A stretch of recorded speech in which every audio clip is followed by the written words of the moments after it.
Hey, everybody. Cindy Ashton here from the TV show, Cindy Uncorked. And today we have a very special guest. And this is a topic that I am especially passionate about. And it's going to take a lot of feminine energy for me to stay in my feminine energy and not bring people out, because it's all about chronic illness, which I have lived with my whole life. And I personally, plus so many other people I know that's lived with chronic illness, have had to deal with the judgment and the shame and all kinds of other crazy scrutiny. So today I'm joined with a very dear friend of mine. His name is Jason Reed. And like me, he has lived with chronic illness since he was a child. And so we are not medical experts, but we've been living with it our entire lives. And we would love to be able to have a really honest conversation about this. So hello, Mr. Jason Reed. Hello, Cindy. And hi to everybody. All the way from Toronto, Canada. Absolutely. Hey, hooray, Toronto. Yay, hooray, Toronto. All of us Toronto people. Yay, look at this. We already have a bunch of people coming on. Yeah. And some people giving us like heads up. That's awesome. So, Jason, today we're talking about chronic illness. And just, the reason why we're talking about this with you today is because your episode on my TV show, season 2, actually came out today. So people can watch the episode on the truth about living with chronic illness on Roku, Apple TV, Amazon Fire. Just look for the app E360 TV, and you can watch online or on your smart TV via e360tv.com. So we've already talked about on the TV show the truth about chronic illness, but today it really is about what people who are chronically ill really deal with. So I was actually thinking, because not everybody knows you and doesn't know your story, and they don't really know mine of living with chronic illness, and I tend to not talk about it because of the judgment and the shame. And then I really want to go into really talking about it on a broader level of getting real, especially talking about coaches in the self-help industry and how it actually makes it worse for us. So give us maybe a brief background of the chronic illness that you have, what you've been living with. I'll do mine, and then we're going to dive right in. Sure. So this is going to give away my age, but I've been dealing with chronic illness now for more than 40 years. So when I was a kid, I actually got Crohn's disease and arthritis, which kind of come as a package deal. They're both autoimmune disease. Oh, interesting. Okay. And, in some ways, I think it was a lot worse for my parents. Kids actually are pretty adaptable. But I remember looking back on it, for a little while, they actually thought I had cancer. So I was in the cancer ward. And for me being an 8-year-old, that didn't mean anything to me. But looking back on it, my parents must have been absolutely terrified. Yeah. So that was an interesting experience growing up. But here's the other thing, when you're able to adapt so much as a child, I don't think I felt quite as many limitations as other people do if they get one of these diseases when they're in their adult years. So I had a relatively normal schooling, and I went to journalism school, and I became a news director, which is a very tough job. Like, go. You're like on the top. I was getting, even when you're healthy, when you're only getting, 4 hours sleep, and, you're constantly dealing with stuff, it's a real challenge, even for healthy people. And I was able to do that for a number of years. So, like you, I've been able to accomplish a lot despite my chronic illness. But part of that challenge is when you're so functional, sometimes people forget or they don't know that you do have challenges, and some of this stuff is a lot more difficult to do when you're not healthy. Yeah, it's really interesting because people look at me and they're like, oh, she's so vibrant. And, the littlest things, like I go to networking or something, oh, let's get together. And then I'm like, I don't have the capacity. What do you mean you don't have the capacity? And I'm like, I don't think you understand what I have to go through on a daily basis to be this vibrant when I leave the house. It seems almost impossible for somebody to look at you or me who are highly accomplished and be realizing that people like us are actually living with chronic illness. And it's interesting because I was reading an article, and I wish I could remember where it was. It was on this great blog where she talked about spoon theory, that when you're dealing with a chronically ill person, they only have a number of spoons. And if you take that one spoon off of their list and, use their time, you have just depleted them in a way that you don't for a normal person. And I sometimes feel like I want to explain that. And in the past, when I've tried to compassionately for people who are upset with me because it takes a lot for me to be social because I spend a lot of my time in my business and I don't have any spoons left to be social. Yeah. And, and then they try to fix it. Then they try to tell me it's all in my mind. And I'm like, what? It's not all in my mind. So I'm going to tell you guys actually my story really briefly, and then we're going to dive in and really talk about this, because this whole thing will just change your thinking and you won't be sick anymore is full of shit. Yeah. And let me stay on my soft feminine power and not get pissed off and want to punch people out about this. So you started living with chronic illness at 8. I was a little younger than you. I was actually born with chronic illness.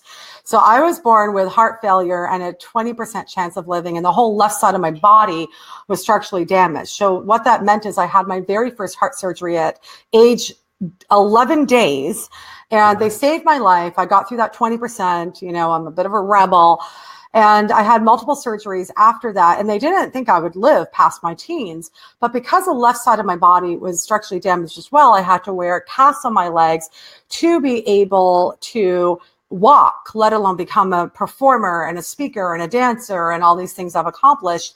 I don't know if you even knew this part of it. I had to have speech therapy to learn how to speak. Oh, wow. So, yeah. And that's appropriate. Isn't that cool? I had to learn how to speak as a child.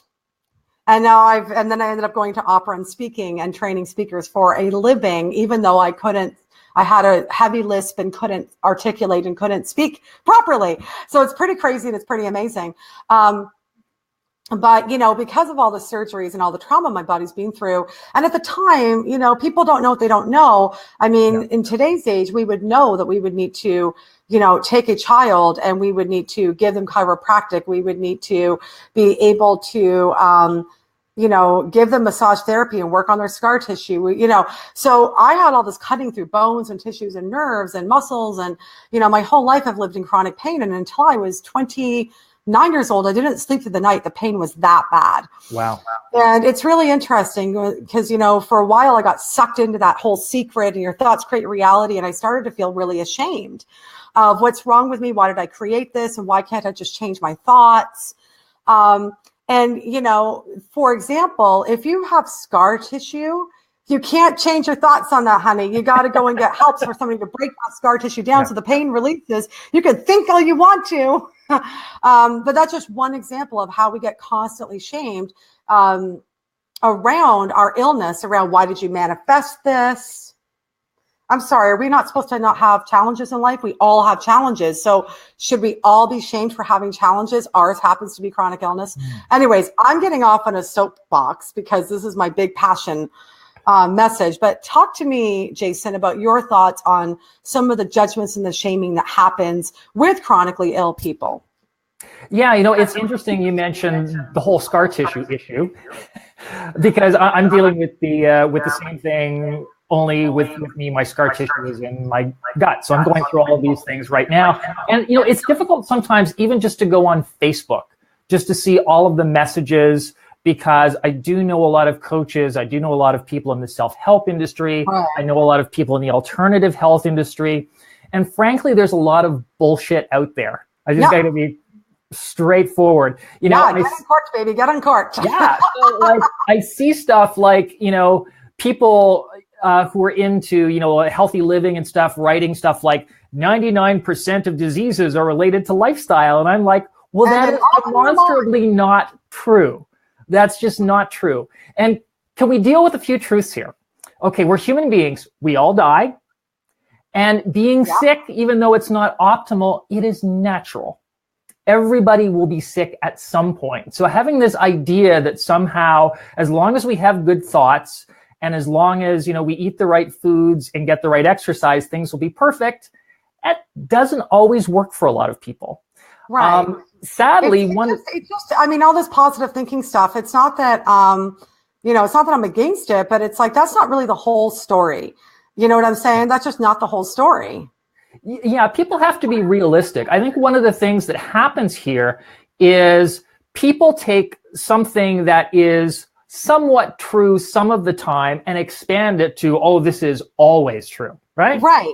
So, absolutely. To give you an example, peppermint oil may be great for a mild headache. It's not going to cure brain cancer.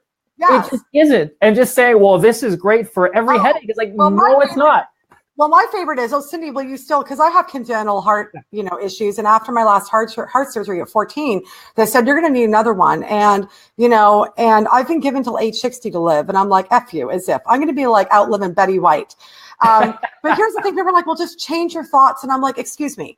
I said, my aorta has plastic in it because it can't pump blood properly. And there are real defects. Unless I have a heart transplant, there is nothing that my mind can do. What? My mind is going to melt the plastic, reconfigure my aorta. And said, like, it's fucking, like, okay, now I'm really uncorked. So anyways, Rob had said, great talk. I'm going through the same thing. Rob, peace out, man. We love you. Got it. Yeah. Amy said, so get this, having cancer for 16 years, you guys are not positive enough. I know. And, statistically speaking, if we're going to talk about this, because I was doing research for a client when I was doing her positioning for speaking engagements, because she's an actual medical doctor that specializes in chronic illness. And in my research, there are, statistically speaking, in the US, and I don't know what the stats are in my home country, but in the US, by 2020, 50% of people in this country are going to be living with chronic conditions. And yet we live in a society that we don't talk about it. And you and I are really talking about the invisible disability or the invisible illness, which is that you can't see it. Yeah. Is that you can't see it. And, and I think the whole thing around, I don't know why we can't just be human and have this as part of our human experience. I mean, I think about who I am as a person, and everything I've accomplished has been because I have had to fight to live for so long. I mean, my entire childhood was, am I going to actually live past my teens? And after that, you're going to have a fourth heart surgery. So just enjoy your life in the meantime, and I'm not waiting for a fourth heart surgery because it's not going to happen. But I just think that it's so hard because people are going through a hard time as it is. And we judge them and we shame them. And we say, well, if you didn't eat so many potato chips growing up, you wouldn't have a heart attack, or whatever, you know what I'm saying? Yeah.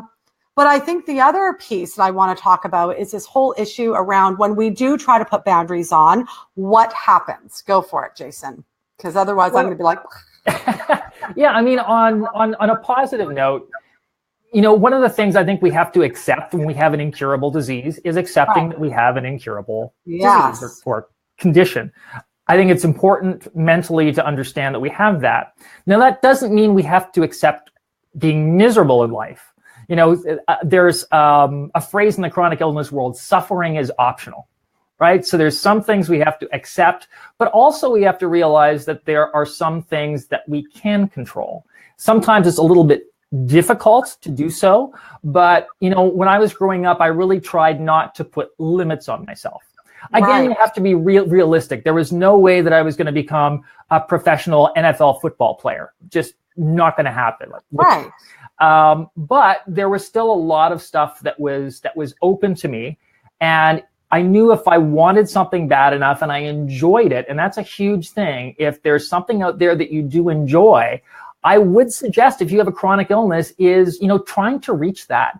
Because what I find is, you talked about spoon theory, that we only have, a certain amount of energy. And every time we do something, it's like taking away a spoon and we have fewer spoons left. My addition to that would be that if we are doing something that we love, that can sometimes give us an extra spoon or two. I totally agree. I just Rob has a really great comment. Invisible illness is chronic, and most job training of vocational rehab focuses on physical or mental disability and not long-term chronic disability. And I'm going to get back to this because I think that it's, people ask me, Amy says, people ask me all the time why I'm so happy. I love that, Amy. So here's the thing is that there are a lot of gifts, and I don't want to be this overly positive, but there's a lot of gifts that come with this. And part of it is what goes back to your saying, Jason, is about you have to learn to surrender and be in acceptance of it. And one of the things that I've learned is that when I was speaking, and I won't say who, but back in the day when The Secret came out, and all those big names were in there, I was actually the opening act or sharing stages with them at a lot of big conferences. And that was highly damaging to me because I was so shamed and guilted for having illness. And what was really interesting, and And now I've just lost my thought. What were we talking about? I don't even have PMS today. Well, we were talking about, still being able to do certain things. This is it. So then I was like, well, I just have to push it through. I have to push through. And then I ended up damaging my body a lot more because, and it's been interesting the last few years has been about, actually, if I really truly accept that I'm going to have my good days and my bad days and that, and that I live with illness, what could I do to support myself and what could I do for self-care? And so, that I have a crazy ass self-care routine and it's tough. I mean, I went on a date with this guy and he's like, let's do dinner at 8. And I said, I can't. I live with chronic illness. I need to have dinner early and I need to be in bed by 10, meditating at 10 and sleeping by 11.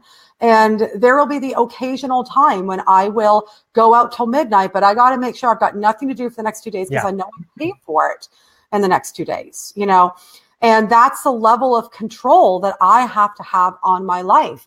And again, it seems impossible when you look at everything I accomplished to know this. But, in the morning, if I don't get my really great, yin yoga practice in the morning and my meditation, if I don't have my magnesium calm, which calms my muscles down when I first, there are certain things that I have to have in place for me to be functional.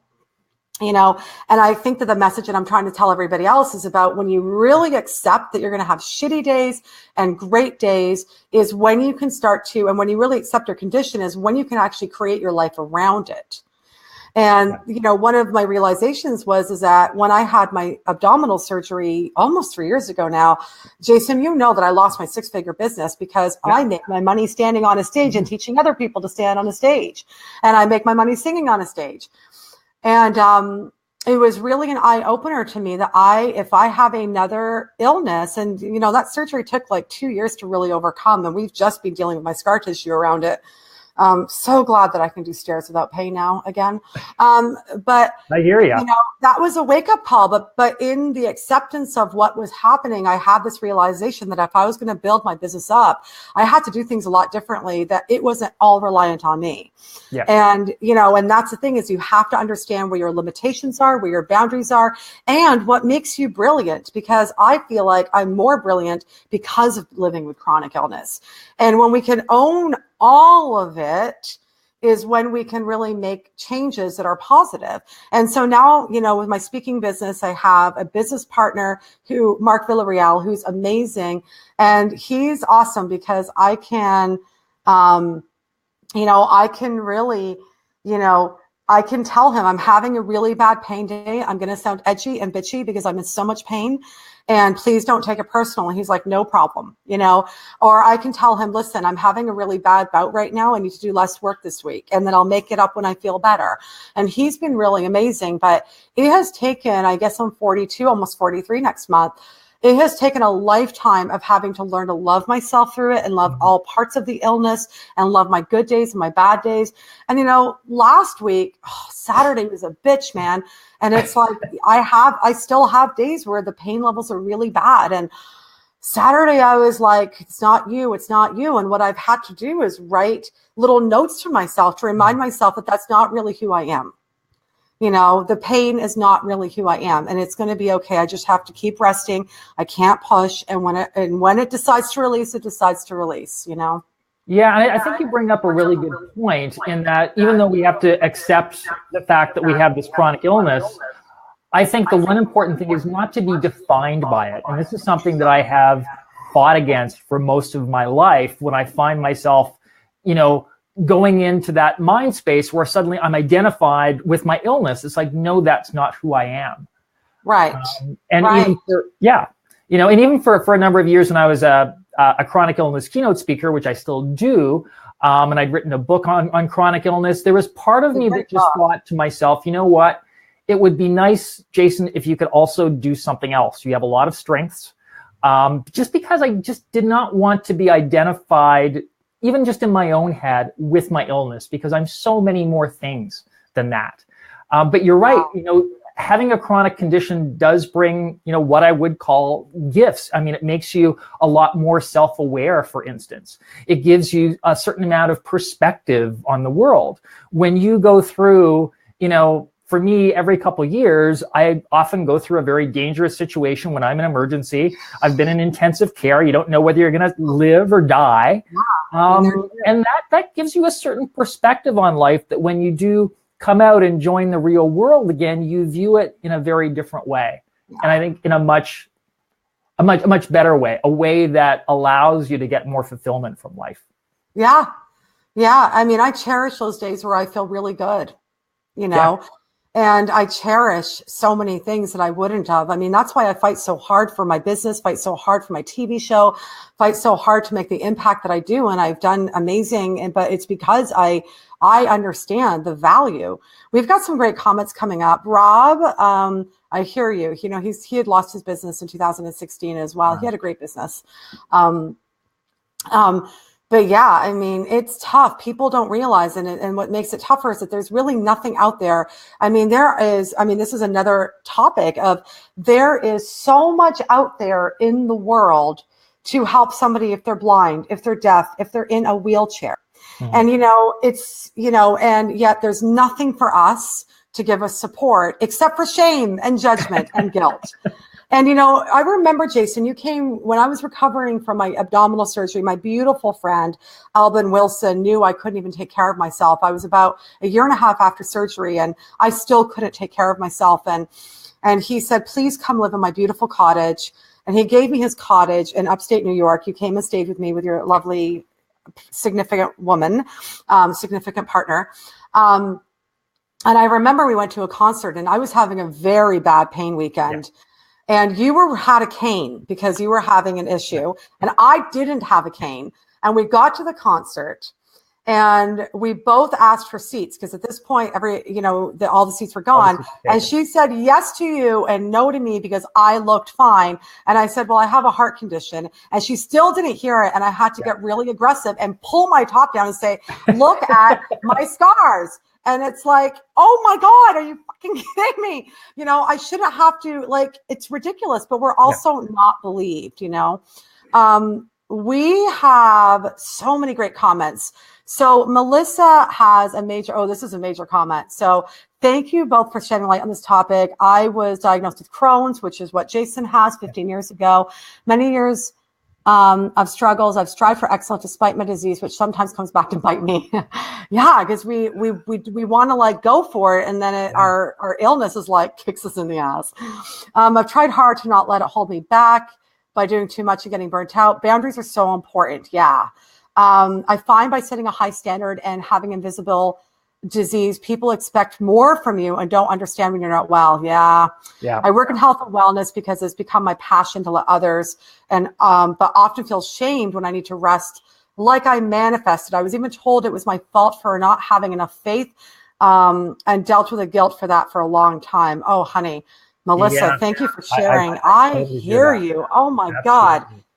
Oh my God. I used to believe that that God hated me and that I was being punished. Since I still remember as a kid, I was like, God hates me. I'm being punished. I must be a horrible person. Why is this happening to me? And then, you know, and in my searching, I realized that I'm more of a believer in universe than I am God. I mean, that was one of the things that through my own journey, I'm like, I'm not going there. And by the way, this isn't knocking religion. I think people should find the religion or the spirituality that works for you. For me personally, that was one of the reasons I left the church, is the guilt and the shame around it, and feeling like I deserve to be punished. And here's the thing. I think a lot of people who have those ideas and promote those ideas don't really understand the impact that it has on people who have an illness that they can't control. You know, and we're very vulnerable. Like, I'm normally a really confident person, but on my bad days, it's a lot easier for somebody to knock me down emotionally and mentally because my defenses are down, which is one of the reasons why I'm really careful in my company to really hire people that I know are really compassionate and loving people. Now, it helps that I'm the CEO of my company. So, you know, I kind of my small and growing company, because, you know, they wouldn't say anything to the boss, but it is one of the things in my interviews. I ask questions, not specifically about illness, but to see how compassionate they are, because I don't want to have, you know, those issues. And Mark is my business partner is a great buffer. So Anna says, I'm just new to this world of chronic invisible illness. So far, the hardest for me to deal with is loss of control. I'm at the mercy of those good or bad days for the first time in my life. Oh, Anna. Yeah. It's interesting, the whole control thing. I think in some ways I've become more of a control freak about certain elements of my life because there's so many things that I can't control. So the things that I can control, sometimes I hold on to maybe a bit too strong. But it's a real challenge. Here's the thing. I think people who've never had a serious illness have a certain sort of carefree security about them that reflects their personality that, frankly, I could never have. I mean, in some ways, I'm a very confident person, but when you have a chronic illness, especially when you've been smacked down, been in intensive care and not sure if you're going to survive, when you've been, good one day and the next minute, boom, there's that certain security and confidence that you just don't have, that other people have, but they don't even realize that it's kind of a gift that they have to be able to walk around and go, well, obviously nothing bad is going to happen to me. Because when things that are bad do happen to you, you start to think that, well, everything bad is going to happen to me, right? It's really hard to have that balance. And it's a challenge every single day. I've much like you, Cindy, I really don't feel like I've had any security in my life. I know no matter how great my career is going, how great my business is going, I know in an instant, boom, my life can change. Yeah. Yeah, I mean, that's the thing is I totally get it. Like, God forbid, something does end up happening with my heart again and I need a forced surgery. It's not going to happen, but if it does, I mean, it's scary. And that was one of the things after the abdominal surgery, which was a separate issue. It really woke me up. And that was a huge reason why I got a business partner and started my booking agency, because I wanted to build a business that I could live off of if something happens. And, and it's all my intellectual property. So as this business grows, I'm going to be in a position where I get royalties from my company that will support me. So people go, oh, you're so lucky to have achieved all this. And I don't call it luck. I call it hard work, but part of it's had to be strategy of what can I do to financially set myself up for life. Yeah. And that's what the booking agency is. And yes, I love promoting great speakers and I want them to go out in the world and make a difference. But that's a huge reason why I'm doing this booking agency, is because as a chronically ill person, I don't know if there's going to be another bout that I can't work. And I want to make sure that I've set myself up. Lots of other comments coming through. Rob says, what's the name of your book and website?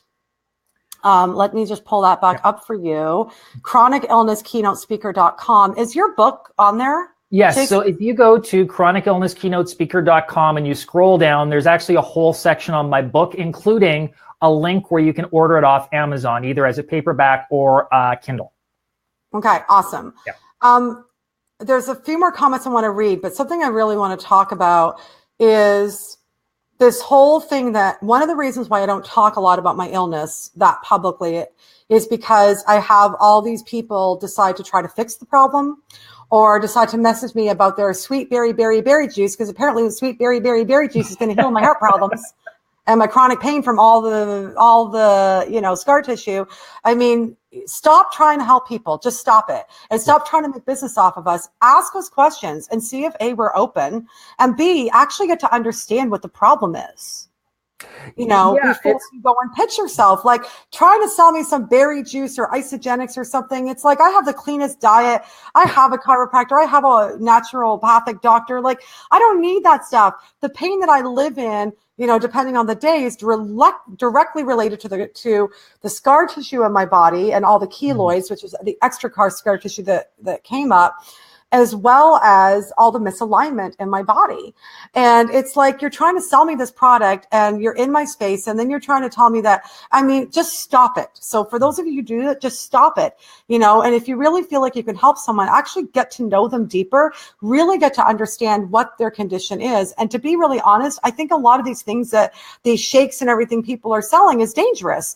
Back 10 years ago, somebody gave me something from their MLM, and it was not for somebody with a heart condition, and I nearly needed to go to the hospital. It was an energy drink. You can't give an energy drink to somebody with congenital heart disease.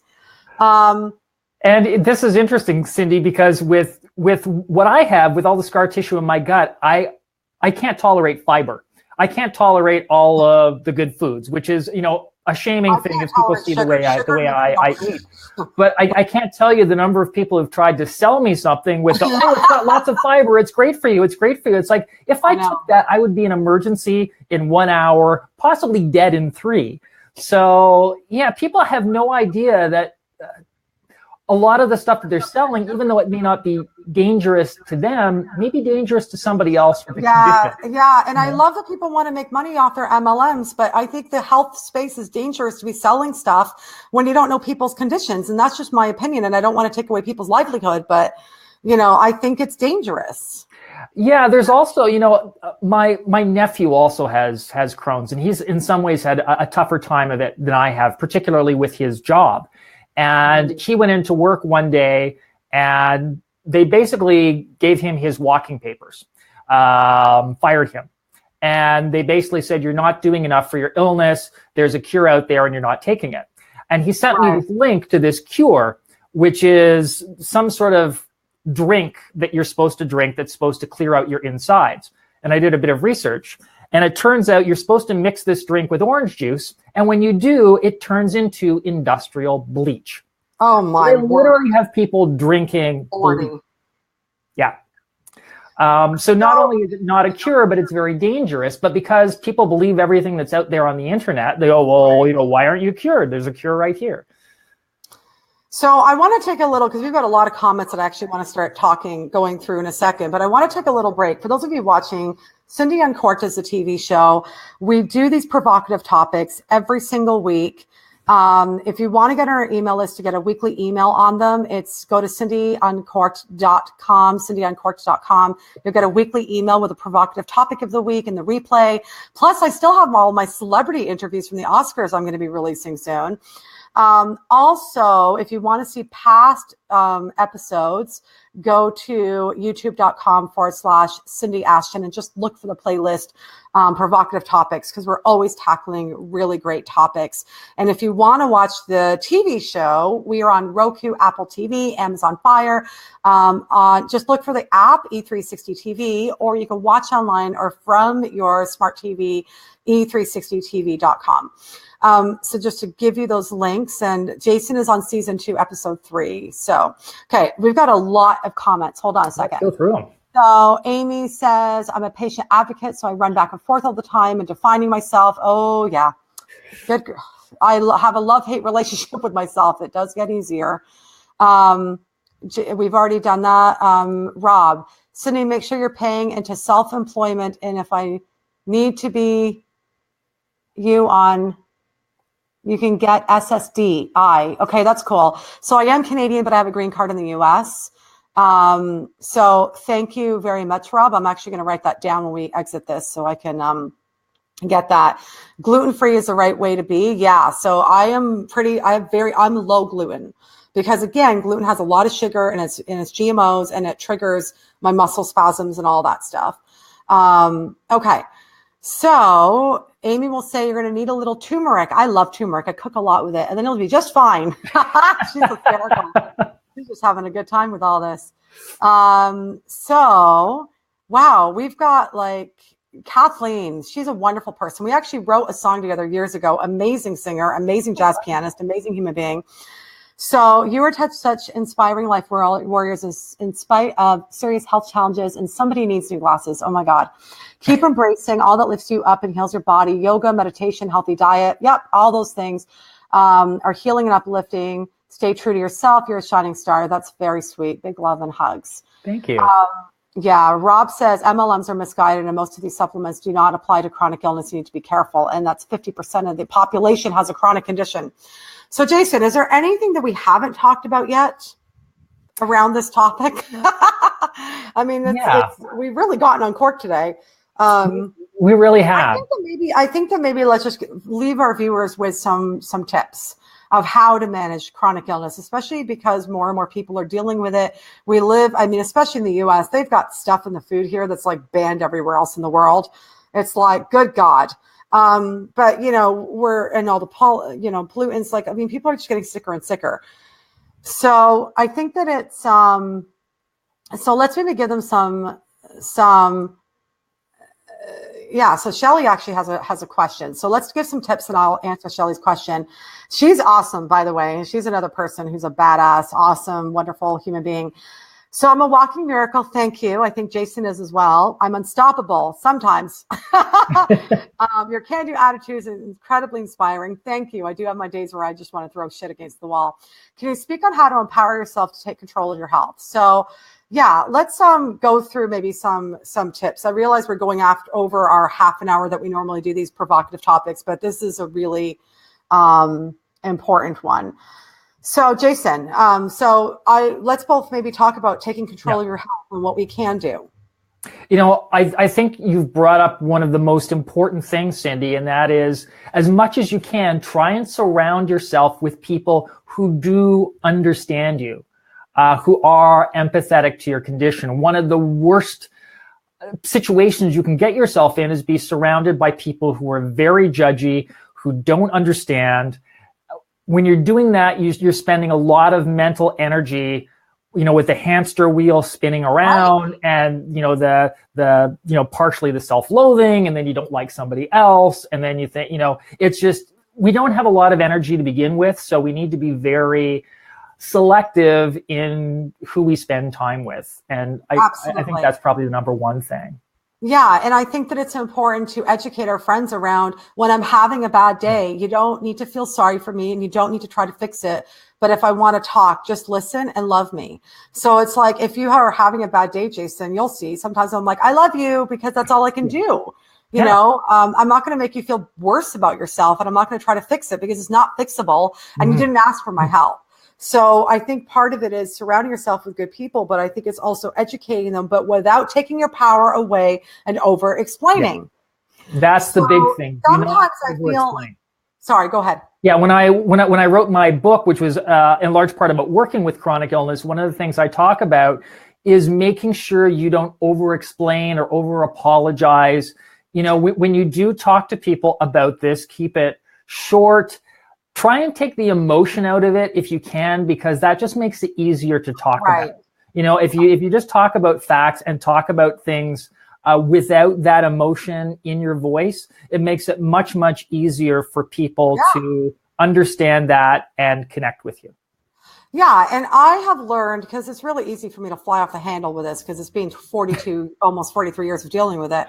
But, I'll say, I'm just going to stop you. I appreciate that you're trying to help, but I actually didn't ask you for your help. And so I'm not rude about it, but I put them in their place. I didn't ask for your, it goes back to the whole Me Too consent, people consent.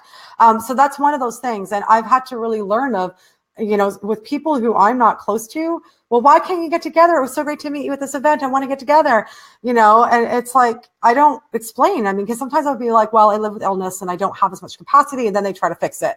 And then they try to, and it's like, I don't even do that anymore. So with that, I just say, I'm so honored you want to get together, but I don't have room in my schedule for any more social events. Yeah. That's it. And, if you have the right people and you're able to explain in the right way, you can surround yourself with some pretty amazing friends. Like the people that I spend time with are great. I mean, they understand, they give me that flexibility and leeway that I need. They don't take things personally. And boy, does it make life so much easier when you're around those people as opposed to the judgy ones. Yeah. And in terms, going back to Shelley's question about empowering yourself to take control of your health. So part of it is boundaries and not over explaining and being really clear of what's acceptable and what's not. But part of it is experimenting on what works for you.